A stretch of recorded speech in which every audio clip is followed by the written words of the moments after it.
When you bring your child home for the first time, you want a baby monitor you can trust. When you choose Stork, you choose technology trusted to monitor 10 million babies in hospitals every year. Stork continuously tracks your baby's pulse rate, oxygen saturation, and temperature. Visit MassimoStork.com to learn more. Stork, a revolutionary baby monitor, is born. Stork is not a medical device. Read and understand all product labeling. Massimo data on file. Moms and dads, I bet you can relate to this email. Kirk, my son is just like the kids you described in your podcast. He comes home feeling defeated after school, feeling like he isn't smart. But I got him Crunch Labs, and he loves it. Building the new toy and watching Mark Rober makes him feel smart. And then he explains, talking a million miles a minute, like our kids do, all the cool science facts he's learned. It's like I get my real kid back when he's building his Crunch Labs toy. And that is exactly why I was so psyched when my niece first told me how her son loves Crunch Lab. Confession, this is the one sponsor I wanted more than any other because it's such a perfect fit for our kids. So go to crunchlabs.com/calm and you'll see why. Crunch Labs is a STEM monthly subscription build box for kids. Your kids get a really fun toy in the mail every month. And what kid doesn't love that? And then they put it together by watching a step-by-step video from former NASA engineer Mark Rober, where he teaches all the cool physics that make the toy work. Mark's passion is helping kids think like engineers. And this helps your kids develop resilience and problem-solving skills while having a ton of fun. Get your kids something they will actually love, use, and look forward to getting all throughout the coming year. Build your child's confidence now. Visit crunchlabs.com/calm and get your kids Crunch Labs today. Hello, everyone. This is Kirk Martin, founder of Celebrate Calm, and welcome to our podcast, or Calmcast. You can find us at celebratecalm.com. We've got a Facebook page, Celebrate Calm. And I wanted to talk today about discipline. And I can't get to everything and every question you have, but I want to give you a framework for how we approach discipline. And I'll try to give you some very specific examples. So this is for especially those of you who have strong-willed kids, right? The kids who don't respond to consequences, right? Like you'll say, I'm going to wash your mouth out with soap. And they'll be like, oh, can we use Irish Spring? And it just doesn't work because everybody else has lied to you and said, oh, if you're just consistent, you follow through, your kids will listen to you. And you've done that, and it doesn't work with these kids. So I want to give you some tools because these are also kids who are never going to do things the way you want it done. And they struggle with impulse control. Really bright kids, but they struggle at times. So I want to give you some tools. So let's lay the groundwork. Couple big things. Discipline is something that you do for your child, not to your child. It's a gift. See, it's not about coercing them to achieve some kind of outward behavior. Because if we're honest with ourselves, sometimes we use discipline in order to make our lives easier. We just want our kids to stop being annoying and do what we say because that's easier. And that's not what my goal is here, right? So it's not about getting kids just to behave. It's not about consequences. It's about a changed heart. And it's about giving kids tools so they know how to control themselves.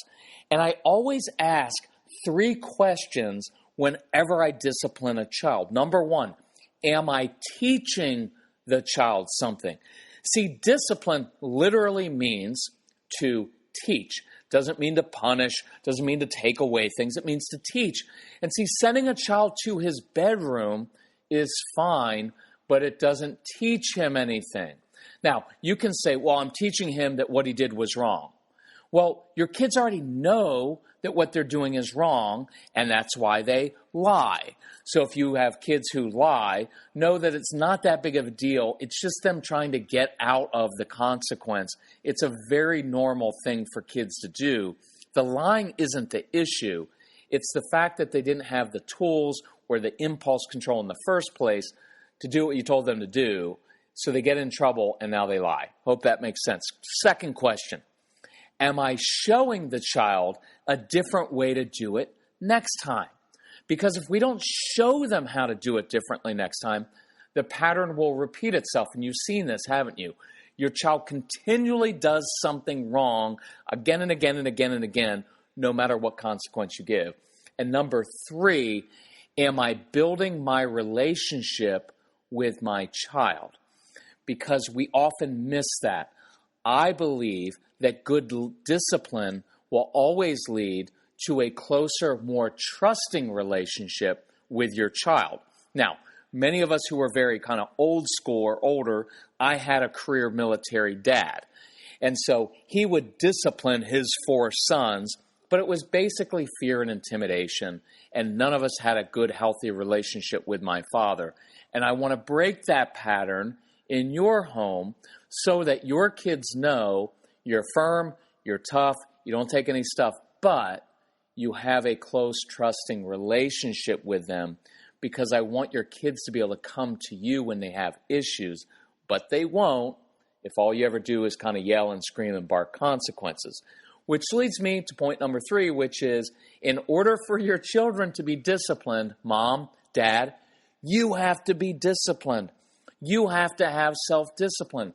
Can you control yourself? Because if you lose it all the time emotionally, if you yell, if you lecture your kids all the time, if you can't control your mouth, how can your kids ever control themselves? And there's no blame or no guilt in any of that. It's a simple fact. You've got to own up to it.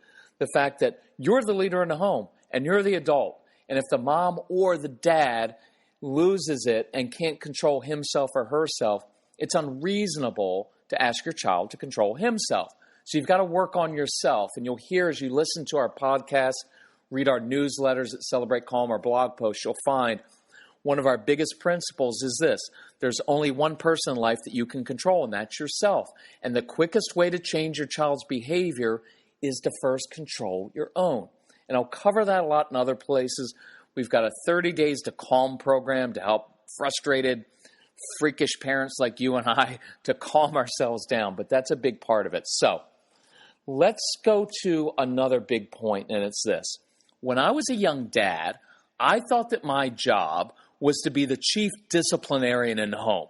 My job was kind of roam through the house, catching my kids and my wife doing things wrong so I could correct them.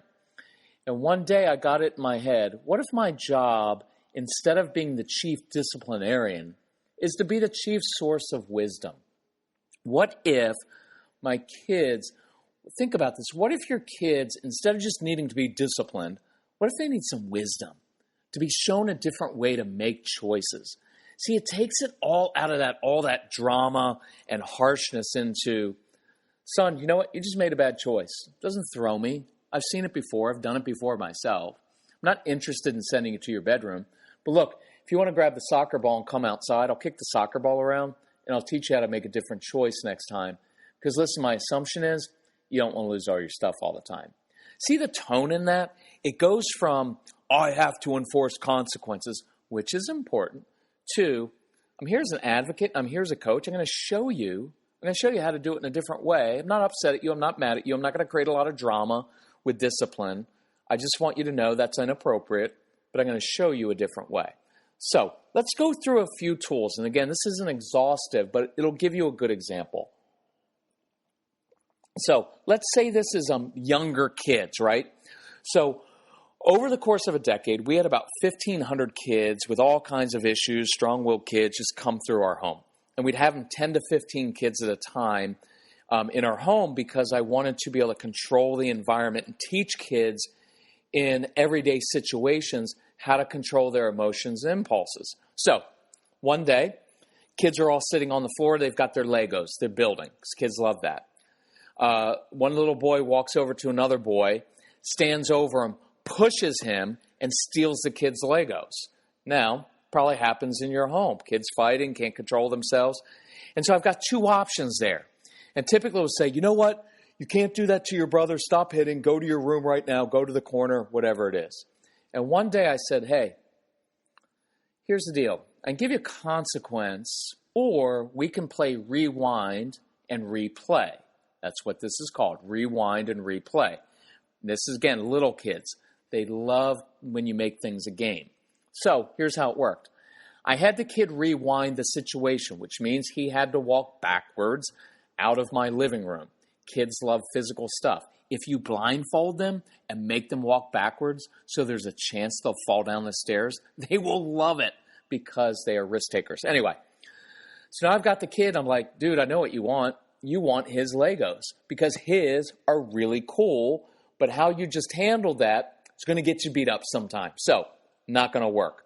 How can we do it differently? And so I would actually physically walk him through the situation and show him. So I'd say, okay, last time you went up and you stood over him, always creates a defensive response. What could you do differently this time? Maybe I could sit next to him. Like, bingo, good choice. Then he'd sit down. I'd say, last time you demanded that he give you his Legos. Nobody's going to do that. So how could you do it differently? Well, I could compliment him and I could ask him. So the kid says, you have really cool Legos. Do you want to build a spaceship together? And I was like, that's how you do it. Now, here's what was cool. Sometimes the other kid would say, no, I'm not sharing. And then the other little kid would look up like, oh, great, Mr. Calm guy. This calm thing really works. This is stupid. And he'd say, well, aren't you going to make him share with me? I said, nope. I do not control other people's behavior. I can only control my mind, my own, right? So those are his Legos. He doesn't have to share. By the way, little aside, for those of you who have kids who are age 7 and under, don't worry about sharing. All the research says little kids don't share that well and they can't. Just relax. They're not going to be sociopaths. If you share stuff and if you're giving and you're kind and let people cut in front of you in traffic, your kids will do the same thing. Okay, so just relax with that. So here's what was cool, though. Sometimes, right, when the other kid said, no, I'm not going to share, now I had an opportunity to work with my kid and say, hey, he doesn't want to share, and that's okay with me. So how are you going to handle your disappointment? And now I have an opportunity to work on disappointment, which is awesome. Now, sometimes the other kid would say, sure, let's play together. And see, we just showed him a different way to handle that situation. Here's another example for you. Let me do this one. So giving kids wisdom and tools is huge. So you've got a kid in school. One of your children is in school, and most of your kids probably have trouble with impulse control, and some of them blurt out. So a kid blurts out in class. I've got two options as a teacher. I can say, hey, Jacob, quit it. Stop blurting out, or you're going to lose recess. But imagine if we were able to go to our kids and say this, Jacob, I know why you blurt out, man, because you've got this busy brain. It's always running with ideas. You're like a junior Thomas Edison, man. Always think of ideas. They're awesome. And I love that you're so passionate. You're never passionate about anything I'm actually teaching you, but I love your passion. You can't say that. That's kind of an aside. But I can say, I love your passion, man. So, Jacob, here's what happens in my class. You get one of your ideas, you get really passionate about it, but then you're afraid you're going to forget. And you blurt out my class, and that's unacceptable. Now, I'm going to stop right there. We'll add to it in a second. Two things are different in these two different discipline tools. And the first one I said, you're being rude, cut it out, or I'm taking away your recess. In the second example, I said, hey, that's inappropriate. See, when you say something is rude, you're assigning a motive to your child's behavior, and I don't want you to do that, okay? Because when you assign a motive to someone else's behavior, it always causes them to become defensive and shut down. So stop that. I said it's inappropriate, which it is. Now, in the second example, I also did this. Instead of just saying you're rude, cut it out, I identified the root of the issue and I gave the child some wisdom. The reason you blurt out is because you have this great brain. It's strategic. It's why you're good at arguing. It's why you're good at Legos and chess and checkers. But because you have this very strategic brain, it means sometimes you struggle with short-term memory. And so when you get one of these ideas, you're afraid you're going to forget it, and so you blurt out. Now, I didn't excuse it, okay? I said it's inappropriate. Excuse me. But I said it's inappropriate, but now I gave him a reason because I don't want your kids going through school thinking they're just defiant little jerks who makes everyone's life miserable. Now, here's where we add to it. Now I can say, hey, Jacob, here's the cool thing. Every day when you walk in my classroom, I'm going to give you these 3 little tickets. and I just make up a cheap little cardboard ticket. 3 tickets. They're going to be called talk tickets. So here's how it works in my classroom. Every day, when you get one of your amazing off-topic ideas, because that's how it's going to be, instead of blurting out, I want you to hold up a talk ticket instead. Big principle. Whenever you tell a child to stop doing something, you always have to give him something appropriate to do. So instead of blurting out, hold up a talk ticket. I will either say, go ahead, redeem your ticket, share your amazing off-topic idea, or zip, you can hold it till after class. That afternoon, what's going to happen? He's going to blurt out, Mr. Martin, I want to tell you the new Star Wars video game's coming out. And then he holds up his talk ticket. And you know, for many of your kids, that holding up the ticket was a supreme act of self-control. And watch where the intensity goes. And this is important. We need to give intensity to our kids when they make good choices, not when they make bad choices. So now I get to go and say, Jacob, you know, it was really cool back in the math class. You really wanted to share that idea, and you started to blurt out, but then you caught yourself. You held up your ticket. That's what self-control looks like. That's impulse control. That's the way we do it in my classroom. That's cool. And now I give him a little fist bump. And now I'm just retraining his brain to begin holding up the talk ticket, and that's an act of self-control. Hope that makes sense. Let me do this example because it's a tough one. Got a lot of kids, a lot of families where there's an adopted child, and a lot of homes of adopted kids, especially those who are in orphanages, they steal and hoard things. So this mom comes to me and says, hey, daughter's about 10. She's stealing jewelry, my shoes, little stuff from my bedroom. And then she hides it under her bed. She won't let me in her bedroom. What consequence can I give to get her to stop stealing? And my answer was none.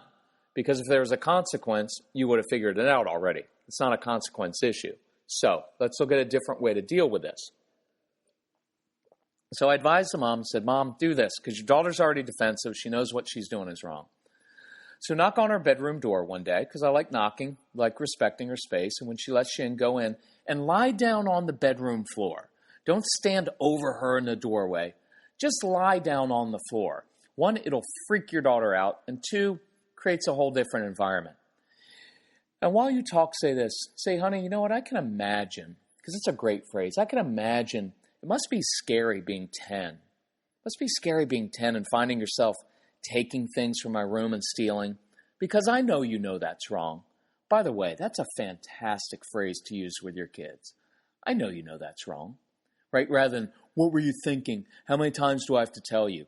You may as well just say, you know what? You're an idiot, because that's what we're really saying when we ask that question, okay? So much better say, you know, I know you know that's wrong. I'm not thrown by this.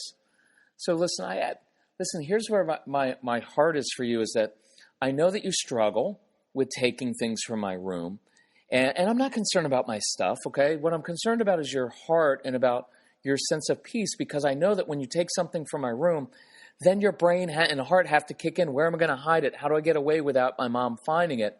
And I don't want you to have to go through all that. So here's what I'm going to do. In the living room now, I created this little box, just a little cardboard box. It's a treasure chest. And inside of it, there are just some little trinkets and some fun little things. So, honey, here's what I want you to do. Every time, excuse me for the allergies. Every time that you get that impulse to go to my room and take something inappropriate instead, I want you to go immediately to the living room. I want you to grab 1 or 2 little trinkets, little things from that treasure chest. Then I want you to come to me and show me. And here's, Mom, what I want your response to be when she does that. Honey, you know what? That was awesome. You know why? Because a few minutes ago, I know that you really, really, really wanted to go to my bedroom. In fact, I heard your footsteps up there. You were in my bedroom. But you know what you did? Instead of taking something from my room, instead you came downstairs, grabbed something from the treasure chest. And you know what that is? That's a great decision. That's self-control. That's impulse control, honey. That's the way we do it. I'm really proud of you. And so, look, here's the deal. I want her the next 100 times she gets that impulse, I don't know, 70, 75 times, I want her getting like the little trinket from the little treasure chest. But you know what's going to happen? She's not perfect and she's going to struggle. So 25% of the time right now, she's going to mess up. And here's how I want you to handle it. Honey, when you do mess up, and it's not an if, it's a when, because we all do mess up. When you mess up, instead of hiding what you took from my room, I want you to come and show it to me. But here's my promise to you. I will not shake my head. I will not lecture you. I will not berate you at all. I will hug you. And then I will whisper in your ear, honey, I know you know the right thing to do. Because your daughter does know the right thing to do, which is to take that thing back up and put it where she found it in your bedroom. But you have now established and built trust.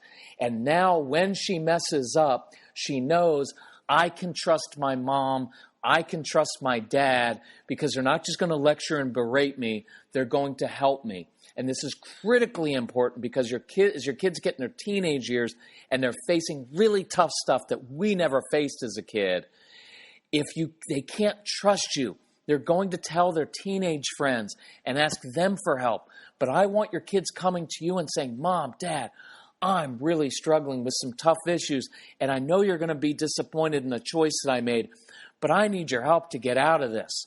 And I want you to have built such trust that now they come to you to extricate themselves from some tough situation instead of hiding it. Does that make sense? So let me give you one more or two more examples, and then we'll wrap this podcast up, okay? So let's go and switch gears to kind of just a good, tough discipline tool. And say this is a video. We'll work in screen time a little bit, okay?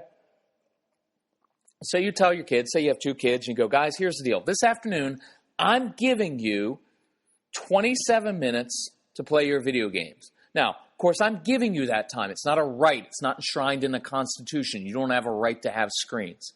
Giving you that time. I love the 27 minutes. Why? Because it's very specific and concrete, right? So if you say like, oh, you guys can go play for half an hour, who knows what that means? But 27 minutes is specific. Now, here's the deal with it. I'm giving you 27 minutes, but it is not my job. It is not my job to remind you when the 27 minutes is up. I want your kids learning how to manage their own time. So they can set the timer on their iPhone. They can set a little timer that you give them, whatever it is. But moms, dads, I want to get you out of the habit of coming in. Guys, okay, 2 minutes left, 1 minute, turn off your video games, wind down, because they always say the same thing. Hold on, we just need to save it. I need to get to the next level. Oh, that stuff is awful and it will drain you. So from now on, here's how it works. You guys get 27 minutes, and here's what happens. I promise you, because you guys have a choice. You have a choice. If you choose to turn your video games off at exactly 27 minutes, exactly 27, it's not a second longer. If you do, I promise you, you'll live to play another day. But if you stay on that video game or whine and complain for even half a second past 27 minutes, I promise you, you will have chosen to lose those video games for the next 3 days. Excuse me again. So you leave the room. Leave. Don't hover. You walk out of that room, you come back in after 27 minutes, you're going to find your kids doing what? They're still going to be playing their video games because their job is to push and argue and manipulate to try to get out of it, because we always play that game with them. So you walk back in the room, and here's what you do. No long lecture. Moms and dads, very few words when you discipline. It's short and sweet. It's even. It's matter-of-fact tone. Okay, no long. You know, when I was a kid, we were up milking the cows at 4:45 in the morning. They don't care about your childhood. It just makes you sound old. So stop it. Okay? All I want you to do is even matter-of-fact, and you may say something like this. Hey, guys, just wanted to remind you, you just chose to lose your video games for the next 3 days. See, it's a statement of fact. You didn't make it personal. I can't believe that you guys don't have any self-control. I have to come in. It's not about you. It's about them. Hey, you guys just chose to lose video games for 3 days. Now, what's their response going to be? Mom, Dad, thank you for being consistent and following through. It makes us feel safe as children. Yeah, they're not going to say that. They're going to argue and yell. They may call you the meanest mother in the world, and that's fine. I'm not looking to a child for validation of my parenting. All I want them to know is this. When I tell you something, I mean it. Now, I'm going to take away the video games for 3 days or whatever you said you were going to do. Now we're going to teach them some impulse control. So here's how this works. After 3 days, they get video games back. Guys, here's the deal. Tonight I'm going to give you 27 minutes again. But here's something cool little twist I'm going to do. If you turn your video games off 2 minutes early, after 27 minutes, I promise you, I will give you an extra 4 minutes to play tomorrow night. You turn it off 2 minutes early, I'll give you an extra 4 minutes to play. Why? Because I want to teach you impulse control and delayed gratification. Now, I don't know if your kids are going to do that or not, but if they do, and it's even 2 weeks later, and they end up saying, Mom, Dad, we turned it off 2 minutes early. Now you get to bring that positive intensity and say, you know, it was cool. You guys just made a good choice. You gave up 2 minutes to get 4 minutes. And I'm teaching them delayed gratification. I'm teaching them impulse control in context of something that they love. Now, we're coming up on the end, so I'm not going to get to, teaching your kids to listen the first time. I'll do that in the next one, okay? But I'll close with this. Just a reminder. We want to teach kids. We want to teach them through different discipline. We want to show them a different way next time. And we want to build that relationship. And I'll do a great example in the next one of how to be tough with your kids, but build that relationship. But I want to keep these podcasts kind of short. So if you need help from us, excuse me, so sorry about that. If you need help, email us. Email my son, because he was a strong-willed child, Casey, Casey, at celebratecalm.com. In fact, if you want, email me directly. It's Kirk, Kirk, at celebratecalm.com. Send us your questions. We'll answer it in a podcast. We'll answer it in our newsletter, maybe on our Facebook page. If we can help you with anything, call us, 888-506-1871, 888-506-1871. If you want any of our products, you can go to our website at Celebrate Calm, and we have some specials. We have a whole CD where we go through 30 different discipline situations just like this, and we're giving it away free this month as part of the special bag that we do. It's called Get the Bag, and it's filled with CD sets on discipline, on the strong-willed child. It contains a CD that my son recorded for your kids to listen to, and it's really, really awesome. So if you like what we're teaching here, I want you to listen to this with your kids.